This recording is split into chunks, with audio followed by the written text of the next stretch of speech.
उस बाप ने अपने जीवन में, ध्यान से सुनना दादा, पीछे हाथ जोड़ के विनती है, बुजुर्ग हमारे बैठे नौजवान भाई ध्यान से सुनना, सबके काम आएगा। बाप के 4 लड़का रहे, उस बाप ने इतनी मेहनत की, इतनी मेहनत की, मेहनत ही करते रहे और कुछ नहीं किया। मेहनत इतनी की, खर्च कभी नहीं किया, दान पुण्य कभी नहीं किया। पिता की 10 बीघा जमीन थी खुद की, मतलब पिता की 10 थी, लेकिन मेहनत करके 100 बीघा जमीन कर, सोच लो 100 बीघा। और जब 3 की शादी की तो वो अनपढ़, 5 मंजिल गांव में आलीशान मकान। और जब 4थे की शादी की तो वो आई पढ़ी लिखी तौलवे, पिताजी खांसी खुल्ला ठन्नी चुन्नी बना लगे। ध्यान देना, जब ठन्नी चुन्नी बनाने लगे तो जैसे ही शादी हो के आई, पहली रात बहू अपने पति से बोली कि या तो मायके छोड़े हमें, कब तक जो तुम्हारे पिताजी मन ना जाते तब तक हम नहीं सो पाए।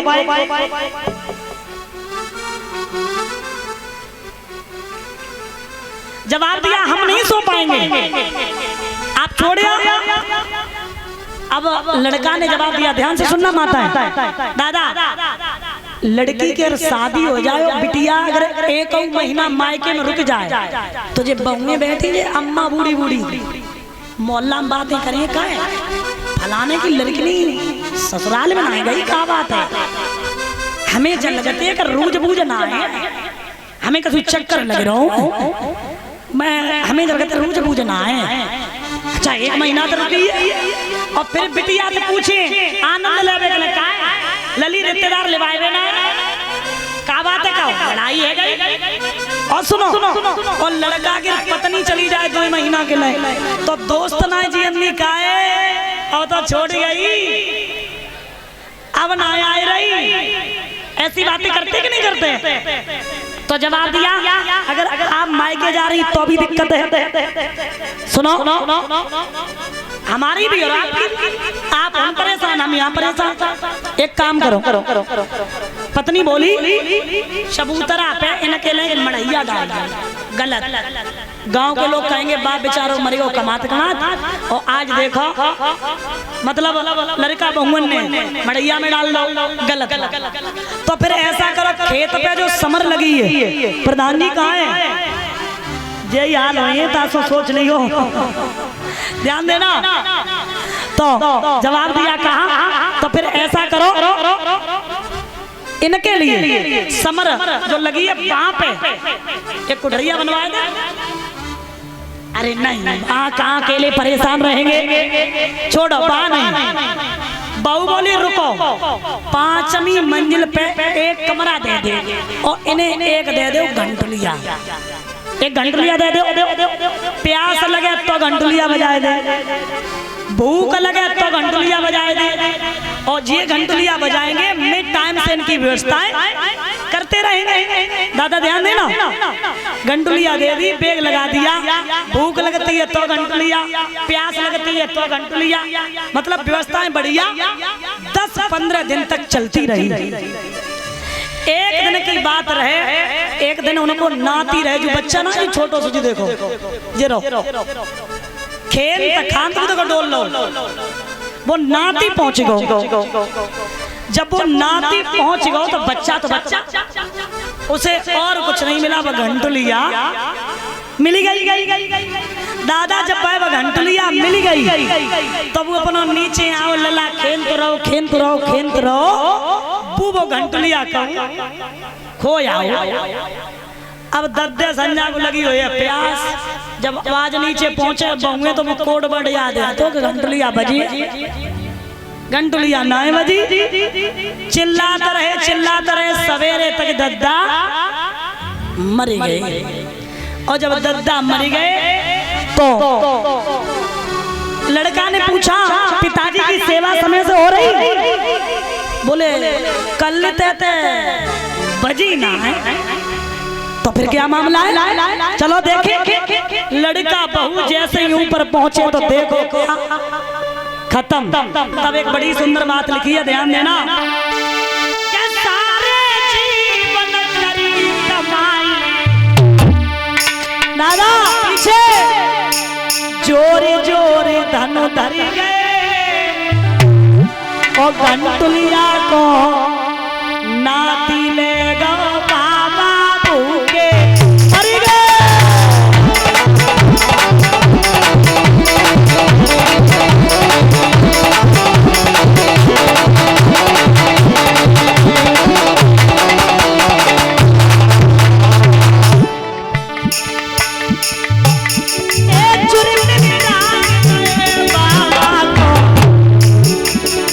डटरी नए पराई, चार जने कन्हा को दे गए पर घट गए पहुंचाई।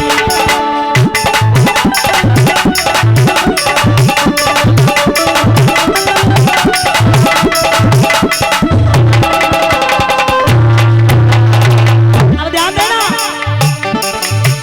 सोयगनी नहीं लगाए मेरे दादा, अब चिता में बाबा जरी गए, गंतुलिया को नाती ले गो बाबा भूखे मर गए।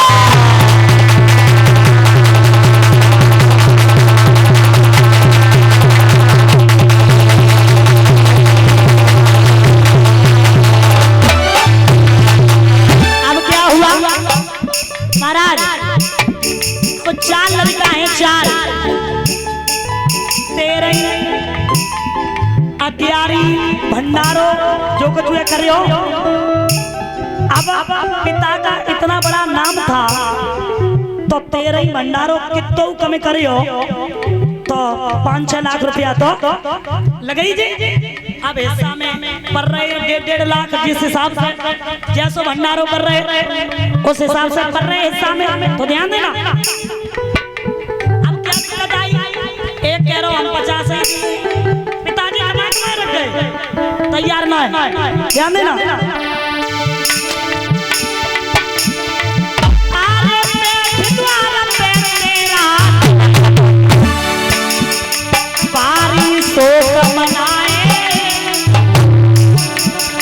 रिश्तेदार बुआरी भैया सबई द्वार पे आए,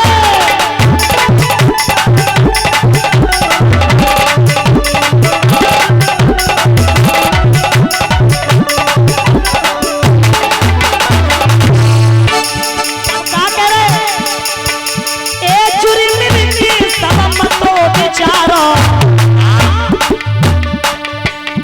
अटके में तो कर गए, गंटरिया को नाती ले गो बाबा भूखे मर गए।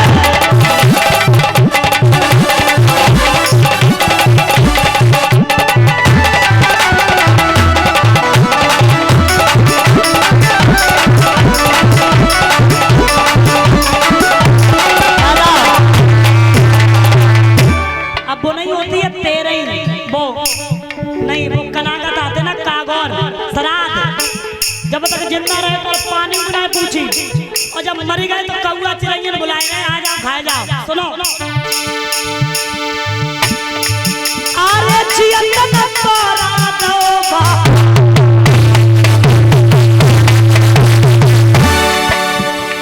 मरे पे हाड़ सिराए,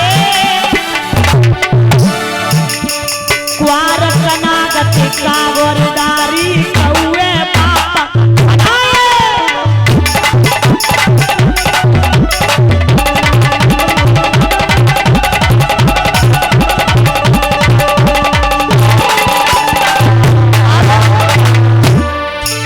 अरे छत पे हुई चुकटी उड़ावे, पानी भर के धरी गए, दरिया को नाती है गो बाबा भूखे।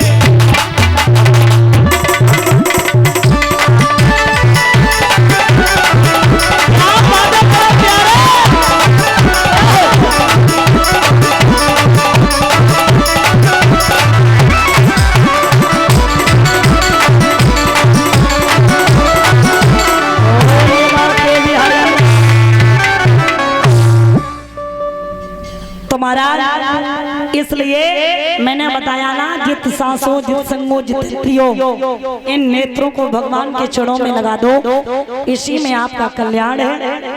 प्यारे, छोटी सी उम्र में ध्रुव ने भगवान को प्राप्त किया।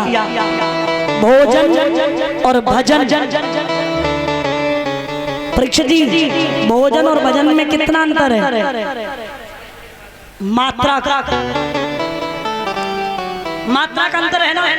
भोजन पे मात्रा लगी और भजन पे कोई मात्रा नहीं है। तो यहाँ वो मात्रा ये कह रही है कि भोजन मात्रा में करना चाहिए और भजन की कोई मात्रा, यहाँ ठीक उल्टा है। लोग भजन मात्रा में करते हैं और भोजन की कोई मात्रा नहीं है। कहो 3 बार, कहो 4, कहो 5 बार फेरा लग जाए।